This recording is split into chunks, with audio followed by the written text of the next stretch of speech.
Russia mga kapatid ay humihina na daw o humihina na nga ba dahil ito daw ay first time sa mahabang panahon na ang Russia daw ay gumamit ng foreign troops para makipaglaban dahil hindi daw ginagawa yan ni Putin.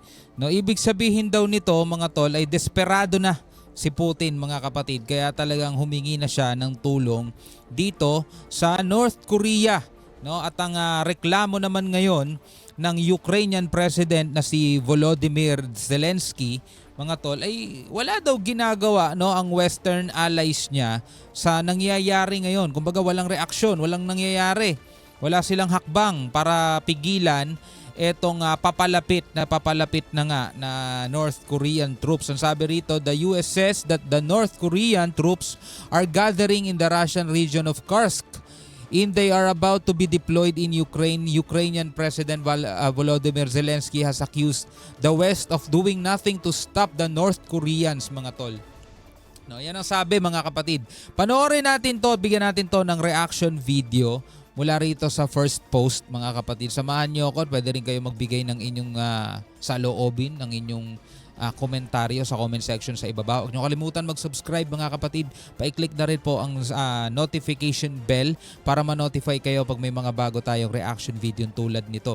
Alright, so wag na natin patagalin pa. Panoorin na natin to mga tol. Now let's Lapit na 8,000 North Koreans at Ukraine's doorstep. look at the other war, the war in Ukraine. The latest headlines have been dominated by one thing: North Korean troops in Russia. Between 10 and 12,000 North Korean troops are in Russia, and they're making their way to the Kursk region. This is Papunta na sila doon sa Kursk region mga tol. in Russia, it borders Ukraine. These North Koreans are apparently in Russian uniforms, and they're preparing to head to the front lines. Ukraine, of course, is angry, not just with North Korea and Russia, but also with its Western allies. President Zelensky says the Western response to these troops has been, quote-unquote, zero. And he's getting increasingly desperate ahead of their imminent deployment. Kasi yung mga ganitong sitwasyon, kailangan kasi ito talaga pag-isipan ng maigi bago umaksyon. Kasi kung bigla-bigla ka na lang aaksyon, marami ka rin dapat talaga i-consider eh. Diba? Halimbawa na lang mga tol, kapag bigla-biglaan silang umaksyon ng hindi pinag-iisipan, marami silang pwedeng consequence na matanggap mga tol. Halimbawa na lang etong North Korea, 'di ba? Ngayon nagpapakita sila ng nagpe-flex sila ng kanilang ICBM na pinakawalan itong nakaraan lang mga tol. Na kayang i-wipe out daw mga tol ang Amerika. Imagine yan ganon katindi yung missile na yon mga tol.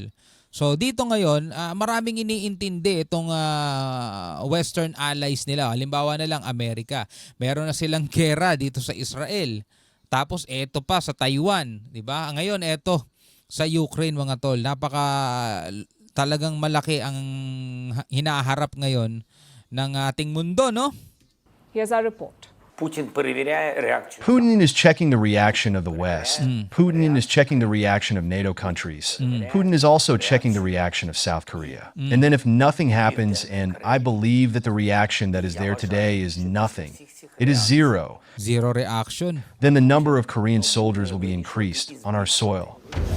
Ukraine's President Volodymyr Zelensky is furious about the North Korean troops at his doorstep. He's also Pero palagay ko mas kaya ni Zelensky yan eh. Etong mga galing sa North Koreans. Kasi ano yan eh. Kumbaga hindi katulad yan ng mga Russian soldier na talagang alam mo yun. Maraming beses nang napasabak. Ito mga bagets pa tong mga tol, no?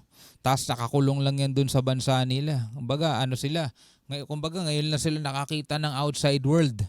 also annoyed at his Western allies, at their response, or the lack thereof.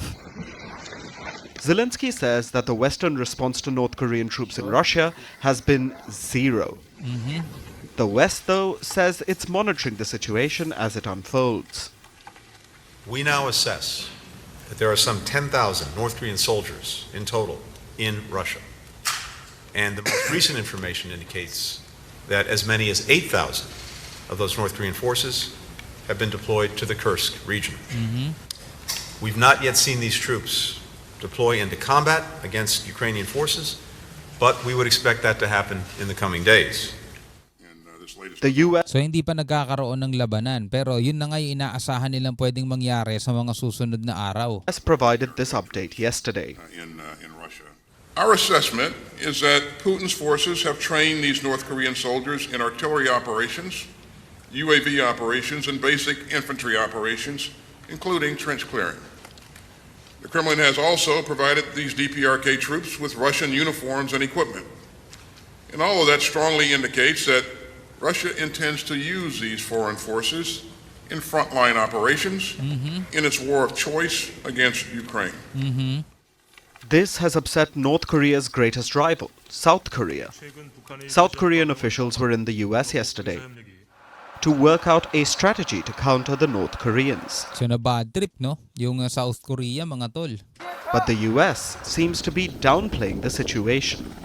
Oh, One of the reasons that Russia is turning to these North Korean troops is that it's desperate. Putin has been throwing more and more Russians into a meat grinder of his own making in Ukraine. oh. Now, he's turning to North Korean troops. And that is a clear sign of weakness. Clear sign of weakness, mga tol. Sabing gano'n ni, ano pangalan nito? Basta, kalimutan ko pangalan niya. Si Blinken, yan.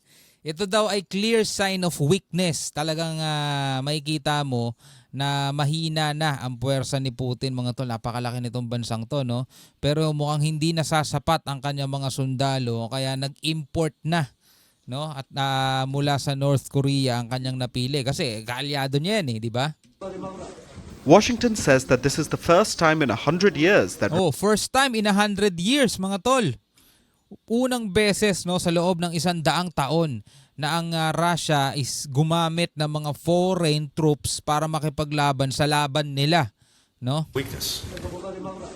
Washington says that this is the first time in 100 years that Russia has invited foreign troops into its country. And it shows President Vladimir Putin's desperation. Desperation. We don't know if the West actually believes this rhetoric, but it may explain why they're dragging their feet. For now, this seems to be working in North Korea's favor. Their soldiers are reportedly happy. Happy sila, mga tol. Alam nyo kung bakit? Kasi parang kulto dun, mga tol, eh. Diba? Biruin nyo, yung mga sundalo, mga tol, kapag dumarating si Kim Jong-un, kala mo mga disusing naggagaganon. Diba? Mga kulto, eh. Ito sabi, North Korean troops sent to Russia may be pleased to be there, even as they face ferocious fighting. Hindi nila iniisip yun kasi ang iniisip nila, view the Russian tour with pride and as rare chance to make good money. Diba? Para sa kanila, mga tol, pride nila yon kasi napili silang ipadala sa ibang bansa. At syempre, gusto rin nilang makakita ng ibang lugar naman kasi mula pagkabata hanggang sa tumanda na sila, mga tol, yun lang talaga yung nakikita nila, yung mundo ng North Korea, mga tol. Tas dito, pwede silang kumita ng magandang kita kasi ang report, mga tol, is babayaran sila ng $2,000. $2,000 dito sa atin, mga ano yun, 114 pesos, no? 114,000 pesos, mga tol.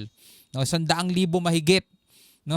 Tapos titignan mo, maliit na pera lang yun, pero para sa kanila, mukhang ngayon lang sila makakahawak ng ganon.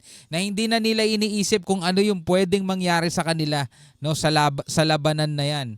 Baka sapitin din nila yung mga sinapit ng ibang mga Russian soldier na napalaban sa North Korea, sa Ukraine, di ba? Hindi na nila iniisip yun, eh.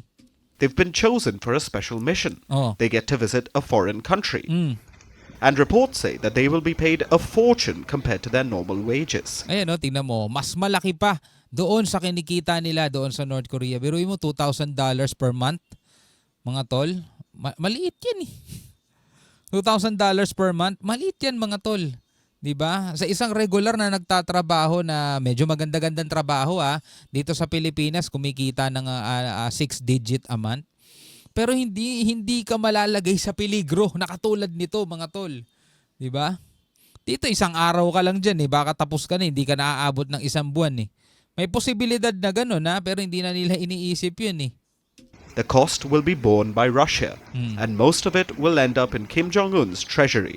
Oh. Tapos mapupunta lang din kay Kim Jong-un yung bayad, may goodness. No, paano yung mga pamilya nila doon? Wala, mapupunta lang tayo kay Kim Jong-un yung bayad, treasury. Ang sabi, And reports say that they will be paid a fortune compared to their normal wages. The cost will be borne by Russia, and most of it will end up in Kim Jong-un's treasury. And most of it will end up in Kim Jong-un's treasury. Kawawa naman yung mga sundalo. So it's a win as far as Kim is concerned. But is that all he's getting for this? Probably not. Yesterday, North Korea launched a new intercontinental ballistic missile. Yan, isa pa to sa pinapaniwalaang naging kapalit, no? Naging kapalit ng mga sundalo ni Kim Jong-un. Kumbaga parang ibinenta ni Kim Jong-un yung mga sundalo niya, mga tol, no? No? Kasi biruin mo itong laban na to is laban ng Russia to. Hindi to laban ng North Korea, mga tol. Laban ng Russia to, pero ito kapalit, oh. The Hwasong-19. They released videos of the launch earlier today. It was apparently a resounding success. The ICBM went as high as 7,000 kilometers. Pyongyang had never managed this before.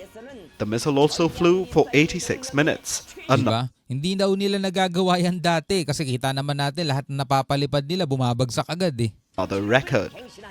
How did North Korea manage to develop this new record-breaking missile? Did it get help from Russia? There's been no confirmation about this, but it is likely, because Moscow and Pyongyang have been deepening their ties over the last 2 years.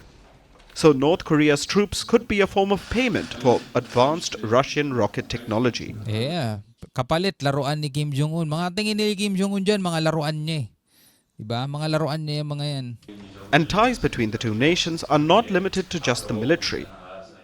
Earlier today, North Korean state media released these visuals. Some Russians were in Pyongyang to attend a technology exhibition. North Korean state media said that there was progress on joint projects and some technological exchanges. So North Korea's civilian industries may be benefiting from the partnership with Russia as well. This could give a boost to Pyongyang's economy, which is also something Kim desperately needs.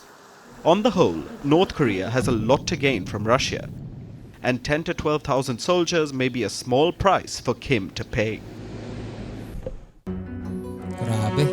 Alright mga kapatid, nakita natin to mga balita ngayon dito, no? Tumitindi talaga. Anyway, bilang isang Pilipino, ano masasabi mo dyan? Comment ka na lamang sa ibaba. Hanggang sa muli, ako nga pala si Shobal D. Peace out.